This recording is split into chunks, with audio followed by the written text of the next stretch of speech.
सभी का बहुत बहुत धन्यवाद, सभी का बहुत बहुत स्वागत है। इस गौर पूर्णिमा के अवसर पर विशेष रूप से हम स्वागत कर रहे हैं। बहुत सौभाग्यशाली हैं हमारे बीच में इस ग्रेट श्री गौर हरि प्रभु जी। गौर हरि प्रभु जी बहुत ही सीनियर डिवोटी है इस्कॉन चंडीगढ़ से, और प्रभु जी ने IIT रुड़की से M.Tech किया हुआ है। और प्रभु जी फिर बाबा एटॉमिक रिसर्च सेंटर सुना है सबने, उसमें प्रभु जी साइंटिस्ट रह चुके हैं। और ये हमारे चंडीगढ़ में हायर एजुकेशन इंस्टीट्यूट है इस्कॉन की, उसके डायरेक्टर है प्रभु जी। हम बहुत सौभाग्यशाली प्रभु जी हमारे बीच में आज प्रभु जी हमें वरंग प्रभु के बारे में कथा सुनाएंगे, गौर कथा सुनाएंगे। और साथ ही साथ हम स्वागत कर रहे हैं जो हमारी गौशाला के यहाँ पे मैनेजमेंट के सभी जो आए हुए भक्त हैं, सभी का बहुत बहुत स्वागत करते हैं। उन्होंने हमें अवसर दिया है यहाँ पे। और साथ ही साथ हमारे इस्कॉन जो हमारे यहाँ पे फेस्टिवल कमेटी है जो रथ यात्रा करवाती है, सभी फेस्टिवल करवाती है, उसके भी जो सदस्य है हुए सभी का बहुत बहुत धन्यवाद करते हैं। हरे कृष्ण, एक बार सभी को धन्यवाद करेंगे। हरे कृष्ण मंत्र बोल के हरे कृष्णा कृष्ण कृष्ण हरे हरे, हरे राम राम राम हरे हरे। हरे कृष्ण। तो हम पहले मंगलाचरण प्रार्थनाएं करेंगे, उसके बाद आज कुछ कथा करेंगे भगवान के गुणगान में। तो मेरे साथ साथ दोहराइएगा। ओम अज्ञानतिमिरान्धस्य ज्ञानाञ्जनशलाकया चक्षुरुन्मिलितं येन तस्मै श्रीगुरवे नमः। श्रीचैतन्यमनोभीष्टं स्थापितं येन भूतले स्वयं रूप कदा मह्यं ददाति स्वपदान्तिकम्। वन्देऽहं श्रीगुरो श्रीयुतापदकमलं श्रीगुरुन् वैष्णवांश्च श्रीरूपं साग्रजातं सहगण रघुनाथान्वितं तं सजीवं साद्वैतं सावधूतं परिजनसहितं कृष्ण चैतन्यदेवं श्रीराधा कृष्णपादान् सहगण ललिता श्रीविशाखान्वितांश्च। हे कृष्ण करुणा सिंधो दीनबंधो जगत्पते गोपेश गोपिका कांत राधा कांत नमोस्तुते। तप्त कांचन गौरांगी राधे वृंदावनेश्वरी वृषभानुसुते देवी प्रणमामि हरिप्रिये। वाञ्छाकल्पतरुभ्यश्च कृपा सिन्धुभ्य एव च पतितानां पावनेभ्यो वैष्णवेभ्यो नमो नमः। जय श्री कृष्ण चैतन्य प्रभु नित्यानंद श्री अद्वैत गदाधर श्रीवासादि गौर भक्त वृंद। हरे कृष्णा कृष्ण कृष्ण हरे हरे, हरे राम राम राम हरे हरे। नमो विष्णुपादाय कृष्ण पृष्ठाय भूतले श्रीमते भक्ति वेदांत स्वामिन्निति नामिने। नमस्ते सारस्वते देवे गौरवाणी प्रचारिणे निर्विशेष शून्यवादी पाश्चात्य वेशधारिणे। हरे कृष्ण। तो सर्वप्रथम मैं धन्यवाद करूंगा इसलिए संशुमान भक्त प्रभु जी का, भगवत श्रीलता माता जी का और अन्य सभी भक्तों का जिन्होंने हमें ये अवसर दिया सेवा का कि हम यहाँ पर कुछ गौर कथा कर सकें। तो आज बहुत ही पावन और मंगलमय तिथि है श्री गौर पूर्णिमा महोत्सव। श्री गौर पूर्णिमा अर्थात श्री चैतन्य महाप्रभु का प्राकट्य दिवस। वैसे आज फागुन पूर्णिमा भी है, तो फागुन मास की पूर्णिमा के दिन श्री चैतन्य महाप्रभु का अवतरण हुआ। तो आज हम श्री चैतन्य महाप्रभु के प्राकट्य के कारण और उनकी कुछ लीलाओं से कुछ शिक्षाएं प्राप्त करने का प्रयास करेंगे। तो जैसे प्रारंभ में श्रीलता माता जी बता रहे थे कि NCERT की किताबों में भी श्री चैतन्य महाप्रभु का उल्लेख होता है, लेकिन वो किस रूप में होता है कि एक महापुरुष, एक संत हुए थे, है ना, आज से 540 वर्ष पूर्व। आज उनका 540वां जन्मोत्सव या प्राकट्य दिवस हम मना रहे हैं श्री चैतन्य महाप्रभु। लेकिन शास्त्रों में उल्लेख है, भागवतम, श्रीमद् भागवत पुराण और अन्य शास्त्रों में, कि कैसे श्री चैतन्य महाप्रभु स्वयं भगवान हैं। उसके विषय में हम कुछ प्रमाण आज सुनेंगे।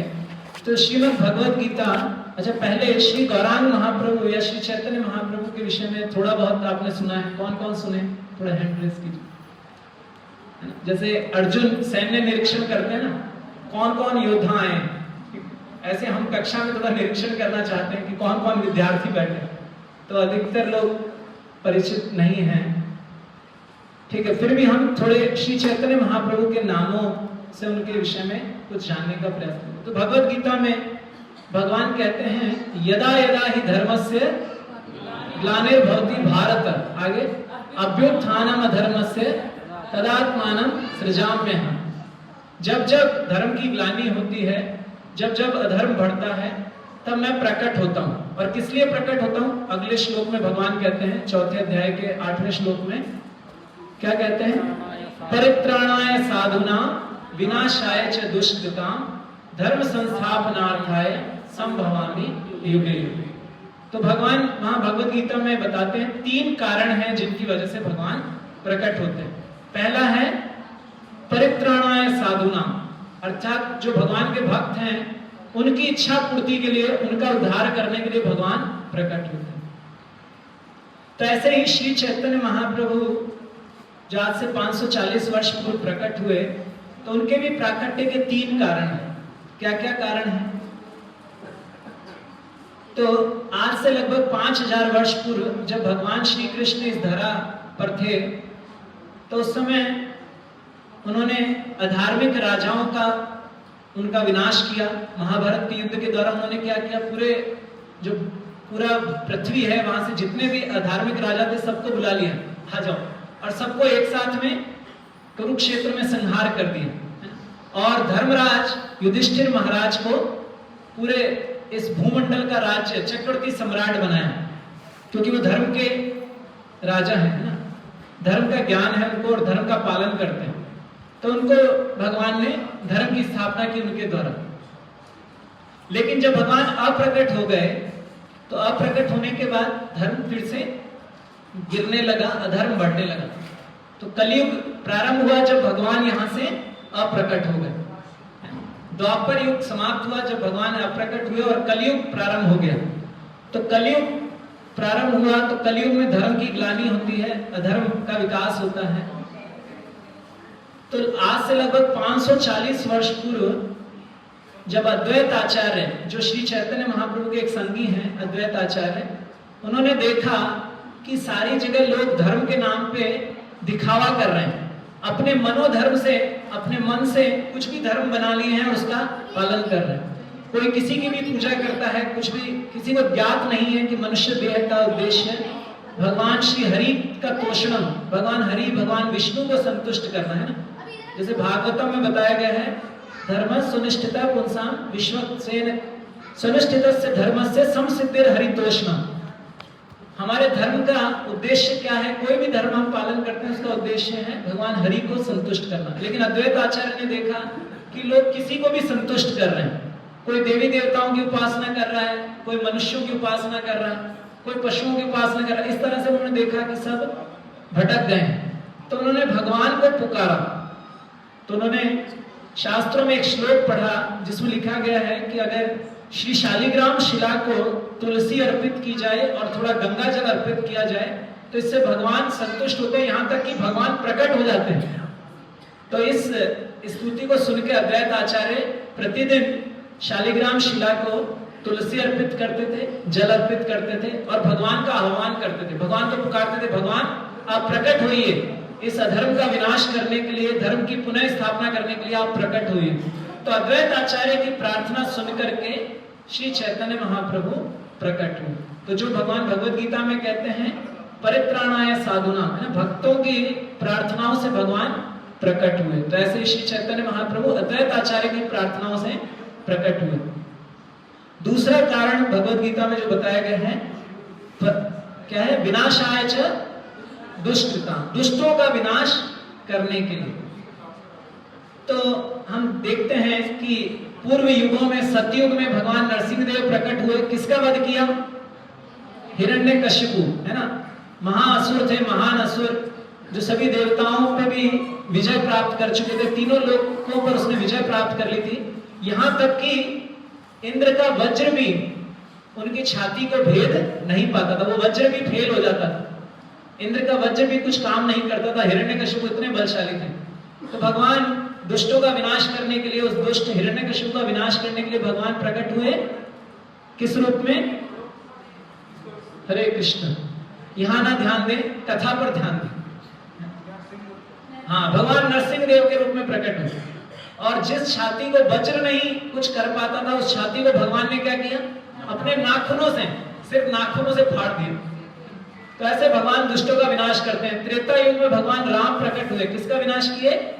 रावण का विनाश किया। ऐसे ही द्वापर युग में भगवान ने सभी दुर्योधन एंड पार्टी सबको एक साथ साफ किया और अन्य असुरों का भी वध किया। भगवान वृंदावन में जब थे तो अनेक प्रतिदिन ऐसा कहते हैं कि भगवान ब्रेकफास्ट से पहले एक असुर को मारते थे, तो फिर वो ब्रेक ले लेते थे। ठीक है, अभी एक असुर को मार दिया, अभी लंच ब्रेक लेते हैं, सॉरी ब्रेकफास्ट लेते हैं। खेलते खेलते इतने ध्यान भटक जाता था, खेलते रहते, फिर कोई असुर आता था, उसका बंद करते थे, सब सोचते थे ब्रेकफास्ट लेते, थोड़ा थकान हो गई, फिर उसके बाद फिर से खेलने लगते थे। फिर दोपहर में एक असुर आता था, उसका वध करते थे, उसके बाद लंच लेते थे। तो ऐसे भगवान ब्रज में प्रतिदिन कई असुरों का वध किया करते थे। लेकिन द्वापर युग में भगवान ने ऐसे असुरों का वध किया, लेकिन कलयुग में भगवान असुरों का वध ऐसे नहीं करते हैं। क्यों नहीं करते हैं? तो बताते हैं, सतयुग में जो असुर थे वो नीचे के लोकों में रहते थे, और जो देवता थे वो उच्च लोकों में वास करते थे, है ना। दोनों के अलग अलग लोक ही अलग थे। वो नीचे सुतल लोक इत्यादि में होते थे असुर, और देवतागण उच्च लोकों में होते थे। फिर त्रेता युग में क्या हुआ? रावण भी श्रीलंका में है और भगवान यहाँ अयोध्या में है, एक ही भूमंडल पर, एक ही लोक पर आ गए, पृथ्वी लोक पर ही आ गए। द्वापर में क्या हुआ? एक ही परिवार में आ गए, उसी परिवार में शिशुपाल दंतवक्र भी हैं और भगवान भी उसी परिवार में अवतरण लिए। और कलयुग में क्या हुआ है? भगवान एक ही शरीर में है और उसी शरीर में असुर भी है। तो भगवान को अगर असुर को मारना है तो उस व्यक्ति को ही मारना पड़ेगा, ठीक। तो इसलिए भगवान क्या करते हैं? असुर को नहीं मारते हैं। कलयुग में भगवान क्या करते हैं? आसुरिकता को मारते हैं। उस जो दुष्ट प्रवृत्ति है, दुष्ट स्वभाव है, उसको नष्ट करते हैं।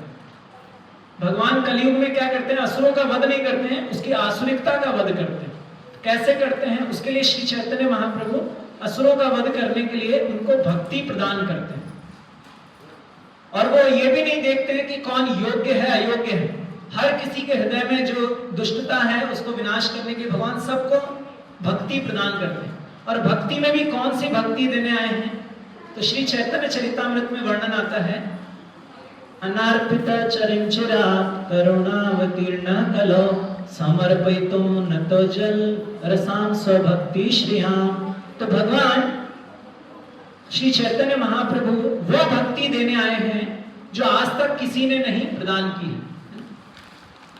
भगवान जब भी अवतरण लेते हैं, अपनी भक्ति देते हैं, अपनी भक्ति सिखाते हैं, लेकिन भक्ति का ज्ञान देते हैं, लेकिन कहां तक पहुंच सकता है उससे जीव? उससे भगवान के वैकुंठ धाम तक कोई पहुंच सकता है। लेकिन श्री कृष्ण जब प्रकट हुए तो उन्होंने देखा कि मैं इन लोगों को अपने धाम में बुलाना चाहते हैं। भगवान क्या चाहते हैं? कृष्ण कि ये सब मेरे साथ मेरे धाम में रहेंगे जी। तो वो कौन सी भक्ति से संभव है भगवान के धाम में जाना? वो संभव है ब्रज भक्ति से। कौन सी भक्ति से? ब्रज में जो भक्ति की जाती है ना। ब्रज में जो भगवान के भक्त हैं वो जिस प्रकार से भगवान से प्रेम करते हैं, उस तरह से जब भगवान की प्रेम भक्ति की जाती है तो उससे भगवान के धाम में प्रवेश मिलता है। तो वो ब्रज भक्ति देने के लिए कोई और नहीं दे सकता है, वो स्वयं भगवान को ही आना पड़ता है। भगवान श्री कृष्ण जब यहाँ से अप्रकट हुए तो अपने धाम में विचार कर रहे हैं। मैंने सबको कहा सर्व धर्मान परित्यज्य माम एकम शरणम व्रज। भगवान ने कहा कि सभी धर्म छोड़ करके मेरी शरण में आ जाओ। लेकिन भगवान देख रहे हैं ये लोग कुछ सीख नहीं रहे। मैंने आदेश तो दिया लेकिन कैसे पालन करना है ये उनको नहीं आ रहा है। तो ये कौन सिखाएगा कि भक्ति कैसे करनी है, ब्रज भक्ति कैसे करनी है? ये सिखाने के लिए स्वयं भगवान को ही आना पड़ता है। श्री कृष्ण ही अवतरित होते हैं श्री चैतन्य महाप्रभु के रूप में। भगवान अपने भक्त के रूप में अवतरित हुए। कई बार लोगों को लगता है श्री चैतन्य महाप्रभु तो भक्त हैं, भगवान तो श्री राधा कृष्ण है। तो ये ये बहुत ही भगवान का अनोखा अवतार है। श्री चैतन्य महाप्रभु स्वयं भगवान अवतरित हो रहे हैं अपनी भक्ति सिखाने के लिए।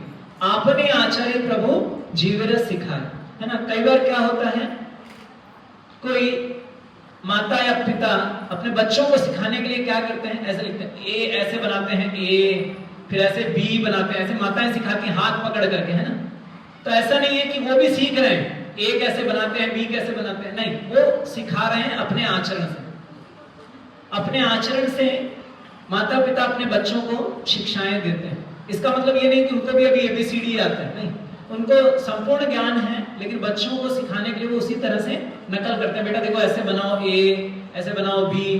तो ऐसे ही भगवान भी अपने संतानों, जीवों को, इन जीवात्माओं को कैसे भक्ति करनी है ये सिखाने के लिए स्वयं भक्त के रूप में आते हैं। तो ये श्री सार्वभौम भट्टाचार्य भी कहते हैं, वैराग्य विद्या निज भक्ति योगम शिक्षार्थमेकं पुरुष पुराण श्री कृष्ण चैतन्य शरीरधारी कृपाम्बुधिर्यस्तमहं प्रपद्ये। वो कहते हैं कि श्री कृष्ण ही अपनी भक्ति की शिक्षा देने के लिए स्वयं श्री चैतन्य महाप्रभु के रूप में प्रकट हुए हैं। तो कई सारे प्रमाण हैं शास्त्रों में कि भगवान अपनी ब्रज भक्ति सिखाने के लिए स्वयं उस भक्ति को स्वीकार किए। एक और श्लोक श्रीमद् भागवत पुराण में आता है, कृष्ण वर्णम तुषा कृष्णम सांगोपांगास्त्र पार्षदम यज्ञ संकीर्तन प्रायेर यजंति ही सुमेधसा। तो वहां कहते हैं कि कृष्ण वर्णम तुषा अकृष्ण, कि भगवान अवतरित होते। ये भागवतम पुराण में है। भागवत पुराण आज से लगभग 5000 वर्ष पूर्व रचना हुई। उसमें श्री चैतन्य महाप्रभु की भविष्यवाणी हुई है। कैसे हुई है? कहते हैं कि भगवान कलयुग में अवतरित होते हैं किस तरह से, कृष्ण वर्ण, वो हमेशा कृष्ण कृष्ण का नाम लेते रहते हैं। और त्विषा अकृष्णम, त्विषा का अर्थ होता है उनकी अंग की कांति कैसी है, शरीर का रूप कैसा है, कैसा रंग है, वो है अकृष्णम। अकृष्णम मतलब जो सांवले नहीं है। कृष्ण शब्द का एक और अर्थ होता है सांवले। अकृष्ण मतलब जिनका शरीर की कांति कैसी है, काले नहीं है, कैसे हैं, हाँ, तो वो तप्त कांचन है, अर्थात पिघले हुए सोने के जैसी उनके अंग की कांति है। तो श्री चैतन्य महाप्रभु के अंग की कांति थी पिघले हुए सोने के, तप्त सोने के समान। तो इसलिए उनका एक नाम पड़ा। क्या नाम है? गौरांगा। क्या नाम है? गौरांगा। आप लोग बोलिए गौरांगा। गौरांगा का अर्थ है उनका अंग कैसा है, गौर वर्ण है, श्याम वर्ण नहीं है, गौर वर्ण। तो जैसे कृष्ण का नाम है श्याम सुंदर, है ना, जिनका श्याम जो सांवला रंग है बहुत ही सुंदर है, ऐसे ही श्री चैतन्य महाप्रभु का नाम है गौर सुंदर। ठीक है, श्री श्याम सुंदर है कृष्ण और गौर सुंदर है श्री चैतन्य महाप्रभु। तो ये कुछ नाम है उनके, ये हमें याद रखने चाहिए। अभी हम कीर्तन कर रहे थे निताय गौरांगा, निताय गौरांगा। आप सोच रहे हो गौरांग कौन है? गौरांग वो श्री चैतन्य महाप्रभु हैं, क्योंकि उनके अंग की कांति है गौर वर्ण। तो ये भागवतम में वर्णन है कि उनके अंग की कांति कैसी होगी, गौर वर्ण होगी। भविष्यवाणी हो रही है कि वो गौर वर्ण में अवतरित होंगे। और फिर क्या करेंगे, कार्य क्या करेंगे? अच्छा, किनके साथ आएंगे? साथ आएंगे सांगोपांगास्त्र पार्षदम, अपने पार्षदों के साथ में आएंगे। जैसे अभी हमने भजन गाया था, श्री कृष्ण चैतन्य प्रभु जीवे दया करी स्व पार्षद स्वीय धाम सह अवतारी। भगवान जब अपने धाम से आते हैं तो अपने साथ में अपने संगी गणों को लाते हैं, अपने पूर्ण धाम को ही लाते हैं, है ना। एक बार बहुत पूर्व में यहाँ पर भारत में बिल क्लिंटन आए थे, है ना, तो उनका प्लेन आया था, एक बहुत विशाल प्लेन। उसमें क्या था, उनका खाने पीने का सामान भी वो लाए थे, सारे व्हीकल, सब कुछ, सारी फैसिलिटीज को यहाँ लेकर के आए। तो ऐसे ही भगवान भी जब आध्यात्मिक जगत से इस धरा पर आते हैं तो अपने साथ में अपने फैमिली को भी लाते हैं और अपने पार्षद, जिनको संगियों को भी साथ में लाते हैं। तो ऐसे ही चैतन्य महाप्रभु भी अपने साथ में अपने सभी पार्षद लाए। इसलिए बताया जाता है, ये भी शास्त्रों में सारे प्रमाण हैं कि कैसे श्री चैतन्य महाप्रभु स्वयं श्री कृष्ण हैं और नित्यानंद प्रभु कौन है, वो स्वयं श्री बलराम है। तो नित्यानंद, और इसलिए हम निताय गौरांग बोलते हैं, कृष्ण बलराम। वही कृष्ण बलराम जो द्वापर युग में ब्रज धाम में प्रकट हुए, वही कलयुग में नवदीप में प्रकट होते हैं श्री चैतन्य महाप्रभु और नित्यानंद प्रभु के रूप में। तो इसके शास्त्रों में बहुत सारे प्रमाण हैं। तो इसी भागवतम के श्लोक में आगे वर्णन आता है कि वो करने क्या आते हैं, यज्ञ संकीर्तना प्राय। हर युग में भगवत धाम की प्राप्ति करने के लिए कुछ विधि होती है। तो सतयुग में इस मनुष्य देह की सफलता प्राप्त करने के लिए, जन्म मृत्यु से चक्र से मुक्ति प्राप्त करने का क्या तरीका होता है, किसे पता है? सतयुग में किस तरह से भगवत प्राप्ति होती है? हरिनाम। हाँ, ध्यान योग के द्वारा। तो योगी क्या करते थे सतयुग में? जंगलों में जाते थे, एकांत में भगवान पर, परमात्मा पर ध्यान लगाते थे। इतना ध्यान, इतनी समाधि लगा लेते थे कि वो अपने शरीर से ही अपने आप को अलग कर लेते थे, है ना। शारीरिक चेतना से विलग हो जाते थे, उससे अलग हो जाते थे।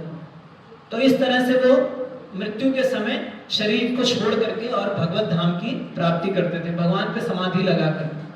फिर आगे त्रेता युग। त्रेता युग में आयु थोड़ी घट गई, लोग उतना ध्यान नहीं लगा पाते थे, तो सरल विधि हो गई। क्या विधि हो गई? त्रेता युग में क्या करते थे?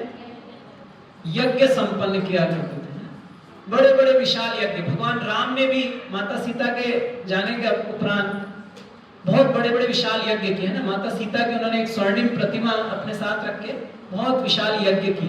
तो यज्ञों के द्वारा मनुष्य देह की उपलब्धि, मनुष्य देह की सार्थकता प्राप्त होती थी। उसके बाद द्वापर युग आया। तो द्वापर युग में क्या तरीका हो गया या क्या धर्म था? अर्चा विग्रह की पूजा। भगवान के अर्चा विग्रह की उपासना करके लोग भगवत धाम को प्राप्त कर सकते थे। लेकिन कलयुग के लक्षण भागवतम में बताए गए हैं। क्या है? कलयुग के लिए कहा जाता है कलय दोष निधे राजन अस्ति एको महान गुण। कहा है कलयुग क्या है? दोषों का सागर है ना। हर चीज में, हवा में प्रदूषण, पानी में प्रदूषण, खाने पीने की चीजों में प्रदूषण, यहाँ तक कि लोगों के चरित्र में प्रदूषण, हर चीज दूषित है।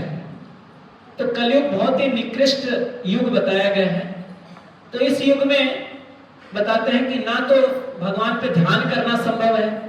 थोड़ी देर हम ध्यान लगाने का प्रयास करते हैं, कुछ ही सेकंड में हमारा मन कहीं और भटक जाता है ना। यज्ञ संपन्न करना चाहेंगे तो ना तो यज्ञ की सामग्री शुद्ध है, ना यज्ञ करवाने के लिए योग्य हमें ब्राह्मण मिलेंगे, ना ही किसी को मंत्र उच्चारण सही तरीके से आता है ना। यज्ञ भी सफल नहीं होते। तो त्रेता युग की विधि भी नहीं अपना सकते। द्वापर युग में अर्चा विग्रह की पूजा की जाती थी, लेकिन अर्चा विग्रह की सेवा के लिए बहुत सारे अलंकार, बहुत सारे आभूषण, भेंट इत्यादि देनी होती। वो भी हर किसी के लिए संभव नहीं। कुछ लोग कर सकते हैं लेकिन सबके लिए संभव नहीं। इसलिए कलयुग में बहुत सरल यज्ञ बताया गया है। कौन सा यज्ञ है? संकीर्तन यज्ञ। भगवान के नामों का साथ में मिलकर के संकीर्तन करना। तो आप हमारे साथ बोलिए, हरे कृष्ण कृष्ण कृष्ण हरे हरे, हरे राम राम राम हरे हरे। तो ये यज्ञ की विधि देने के लिए भगवान अवतरित होते हैं। तो ये तीसरा कारण है। पहला कारण था भगवान साधुओं का उद्धार करने के लिए, उनको प्रसन्न करने के लिए प्रकट होते हैं। दूसरा था दुष्टों का विनाश करने के लिए, या अभी कलयुग में दुष्टता का विनाश करने के लिए, ब्रज भक्ति देने के लिए भगवान प्रकट होते हैं। और तीसरा कारण है युग धर्म की स्थापना करने की। हर युग में एक विधि है जिसके द्वारा हम भगवत प्राप्ति या भगवान को संतुष्ट कर सकते हैं। तो वो विधि क्या है? कलयुग के लिए बताया गया है कलय दोष निधे राजन अस्ति एको महान गुण। एक महान गुण है कलयुग में। क्या है? कीर्तनादेव कृष्ण से मुक्त संग परम रजे। अगर कोई भगवान के नामों का कीर्तन करता है तो जितने भी दोष हैं कलयुग के, उन सबसे वो मुक्त हो जाएगा। ये कलयुग में एक महान गुण है। तो एक बार एक व्यक्ति महाराज युधिष्ठिर के पास आए। उन्होंने महाराज युधिष्ठिर से कहा कि मैंने कुछ विचित्र घटनाएं देखी आपके राज्य में। क्या देखा मैंने? मैंने देखा कि एक व्यक्ति कुएं से जल निकाल रहा है एक बाल्टी से। उसने छोटी छोटी 5 बाल्टियों को भर दिया। उसे एक बाल्टी से जल निकाला कुएं से, 5 बाल्टियों को भर दिया। लेकिन जब वापस उन 5 बाल्टियों से उस बड़ी बाल्टी में डालते हैं तो बड़ी बाल्टी खाली रह जाती है। ये कैसी विचित्र घटना! बड़ी बाल्टी से छोटी 5 बाल्टियां भर गई, लेकिन 5 छोटी बाल्टियों से वापस वो बाल्टी बड़ी बाल्टी नहीं भर रही। फिर उसने दूसरा कहा, मैंने देखा एक किसान ने खेती की है और खेत के बाहर उसने बाड़ लगाई है। बाड़ लगाते ना पशु पक्षी, पशु इत्यादि ना आए, तो उसने बाड़ लगाई। बाड़ लगा के जैसे ही वो गया तो वो बाढ़ ही उस फसल को खाने लग गई। क्या देखा कि वो बाढ़ ही फसल को खा रही है। और क्या देखा, उसने कहा मैंने देखा एक साधु आया, उसके हाथ में एक चाबुक था और सामने एक बहुत विशाल पहाड़ था। उस साधु ने उस चाबुक को जैसे ही उस पहाड़ पर मारा, वो सारा पहाड़ चकनाचूर हो गया, पाउडर बन गया। तो युधिष्ठिर महाराज ने जैसे ये सुना तो वहां पास में भीम थे। भीम ने बोला इस व्यक्ति को बंदी बना लो। तो जैसे ही भीम वहां जाने लगे वो व्यक्ति अदृश्य हो गए वहां से। तो भीम समझ नहीं पाए क्या हुआ, युधिष्ठिर महाराज ने ऐसा क्यों आदेश दिया और वो व्यक्ति कौन था जो गायब हो गया। तो युधिष्ठिर महाराज ने कहा वो व्यक्ति कौन था, वो कली था, कलयुग। वो कलयुग ये हमें चेतावनी देने आया है कि अब क्या होने वाला है। क्या होने वाला है, जब उसने ये कहा कि एक बड़ी बाल्टी से 5 छोटी बाल्टियां भर जाएंगी, तो वो बता रहा है कि एक पिता अपनी 5 संतानों का पालन पोषण कर लेगा, लेकिन वो 5 संतानें मिलके अपने माता पिता का पोषण नहीं कर पाएगी। ये कलयुग का लक्षण है, ये सत्य है ना। ये हम अभी भी देख रहे हैं, अभी तो कलयुग शुरू हुआ है, अभी कलयुग बहुत आगे तक जाना है, लेकिन अभी प्रारंभ में ये लक्षण दिखने लगे। अभी कुछ घरों में दिख रहा है, धीरे धीरे सभी घरों में ये हालत होने वाली है। और फिर आगे उन्होंने बताया कि वो जो फसल को कौन खा रहा है, तो उन्होंने बताया कि जो समाज में जो रक्षक होंगे, जिनको हम नेता बनाएंगे, अपना रक्षक मानेंगे, जो लीडर्स होंगे हमारे सो कॉल्ड लीडर है ना, तथाकथित जो नेतागण होंगे, वो क्या करेंगे, वही समाज का, वही प्रजा का शोषण करेंगे, वही उनको लूटेंगे। तो धीरे धीरे ये जो टैक्स है ये बढ़ता जाएगा, है ना। जैसे ही किसी भी व्यक्ति को अपना, जैसे बीच में हमने देखा था कि अमेरिका ने टैक्स बढ़ा दिया था, है ना? तो यही लीडर्स क्या करने वाले हैं, आम जनता से उनका जो हार्ड अर्न मनी, जो कठोर परिश्रम से उन्होंने धन कमाया, वो सब लूट लेंगे। ये कलयुग में आगे होने वाला है। फिर जो एक और घटना बताई थी कि एक साधु आया, एक बहुत विशाल पहाड़ था, उस पहाड़ पर उसने चाबुक मारा और पहाड़ ध्वस्त हो गया। तो वो क्या था, तो बताया कि कलयुग में लोगों के पापों का जो पहाड़ होगा, है ना, जो उनके चरित्र में दोष होंगे, अनेक पाप उन्होंने किए होंगे, पाप कर्म, वो सिर्फ एक हरि नाम महामंत्र से, भगवान के नामों का जप करने से, संकीर्तन करने से वो पाप ध्वस्त हो जाएंगे। तो कई बार हम सुनते हैं खाली नाम लेने से सारे पाप नष्ट हो जाएंगे, ये तो अतिशयोक्ति है ना, ये तो बड़ा चढ़ा के बता रहे हैं। तो प्रभुपाद उदाहरण देते हैं, श्रील प्रभुपाद जो इस्कॉन के संस्थापक हैं, वो कहते हैं कि जब हम लोगों को बताते हैं, जब एक वैद्य है ना, एक होम्योपैथी वैद्य कहता है कि छोटी छोटी गोलियां खाओ आपकी बीमारी ठीक हो जाएगी, तो व्यक्ति उस गोली को खाता है, अरे ये तो मीठी है, इससे क्या होने वाला है ना? उसे लगता है इससे कुछ नहीं होगा। दवाई तो क्या होनी चाहिए, थोड़ी कड़वी होनी चाहिए, थोड़ी असरदार होनी चाहिए, वही दवाई फायदा करेगी, है ना। दवाई ऐसी होनी चाहिए जो थोड़ी कड़क हो। ये होम्योपैथी से कुछ नहीं होने वाला। ऐसे लोग होम्योपैथी पर विश्वास नहीं करते, लेकिन वो दवाई मूल से बीमारी का इलाज करती है ना, जड़ से इलाज करती है। ऐसे ही ये हरि नाम लगता बहुत सरल है, लेकिन बहुत प्रभावशाली है। कलयुग में भगवान के नाम का कीर्तन करना, भगवान के नामों का जप करना, इसकी महिमा अनगिनत है। अनगिनत श्लोकों में ये बताया गया है, असंख्य शास्त्रों में, कि कैसे भगवान का नाम जप करने से ही जीवन की परम सिद्धि प्राप्त हो सकती है। और वो नाम भी और प्रभावशाली हो गए क्योंकि भगवान स्वयं वो नाम दे रहे हैं, है ना। जब एक अच्छा डॉक्टर दवाई देता है तो हम पर वो दवाई ज्यादा प्रभाव करती। तो ऐसे ही भगवान कह रहे हैं, एने छी औषधि, एने छी औषधि माया नाशिबार लागी। तो भगवान कह रहे हैं कि मैं वो औषधि देने आया हूं आपको, वो भव औषधि, इस भौतिक जगत की बीमारी से जो इलाज करने वाली है, वो इलाज क्या है, वो औषधि क्या है, वो है भगवान का नाम। भगवान के नाम का इस कलयुग में, ये कलयुग में सबसे प्रभावशाली तरीका है भगवान के नामों का जप करना, और ये देने के लिए स्वयं भगवान अवतरित होते हैं। तो इसलिए भगवान को कहा जाता है, भगवान इस कलयुग में, आप लोग सुन रहे हैं कि देख रहे हैं? देख रहे हैं, सुन रहे हैं, दोनों कार्य साथ चल रहे हैं, ठीक, ध्यान से सुनिए। तो भगवान इस कलयुग में युग धर्म देने आते हैं कि इस युग में कौन सा धर्म पालन करना है, संकीर्तन धर्म, नाम संकीर्तन के धर्म को हमें अपनाना है। ये भगवान श्री चैतन्य महाप्रभु प्रदान करने के लिए आते हैं। तो जब भगवान आए ही, जिस दिन भगवान प्रकट हुए, आज से 540 वर्ष पूर्व इसी तिथि पर, फागुन पूर्णिमा की तिथि पर, श्री चैतन्य महाप्रभु नवदीप में, नदिया मायापुर में प्रकट हुए।